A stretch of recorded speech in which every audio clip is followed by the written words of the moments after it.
Hey guys, Greg here with RME4x4.com. Today we're going to be talking about the brand new Teraflex Falcon Shocks. These just came out. We were lucky enough to get our hands on a set. We're going to be doing some trail testing and some long-term reviews. But for now, I wanted to talk about these shocks and some of the technical details about how they're built. First off, these are JK specific shocks. They are not a universal shock that's been adapted to fit the Jeep Wrangler. They do even have two different versions. There's a JK version for the two-door Jeep and a JKU for the unlimited four-door Jeep. As you can see, the shocks themselves are pretty beefy. The shock body right here is 2¼ inches wide, and the shock shaft is 3/4 inches in diameter. I don't think there are any other Wrangler shocks out there on the market that are that big. Internally, they are filled with Lucas oil, full synthetic shock oil, nothing but the best for the Falcon shocks as you would expect. And also, they are fully serviceable and rebuildable. So years down the road, if your shocks are acting up, they don't feel like they did when they were brand new, they can be rebuilt and refreshened, and you'll have shocks that work like brand new again. Also, Teraflex does include a 3-year warranty. They do build quality parts and they stand behind their products, and they want their customers to know that. So anyhow, I'm going to get to bolting these things on, and then I think I'm going to take a quick trip to Moab this weekend and go test them out. So we'll see you out there on the trail.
Hey guys, Greg here. I told you I was going to do a follow-up with these Falcon shocks.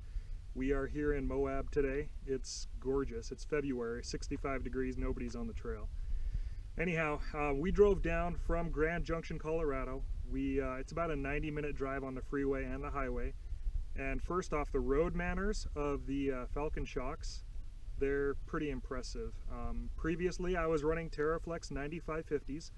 I think they're great shocks. They are affordable, but to me it seemed like they were valved kind of soft. You would hit a bump or something on the freeway and it would the Jeep would kind of roll, and the Falcon shocks don't do that anymore. You hit something and it's just I don't want to say it's solid. The suspension works, but it controls that body roll and it controls that bump, and the Jeep just is very composed. Anyhow, out here on Hell's Revenge, we've been playing around, going up and down ledges, up and down the hills. I'm sure most of you are familiar with it, and it's very similar. When you drop off a ledge, you don't get that rocking motion, that body sway that you would get before.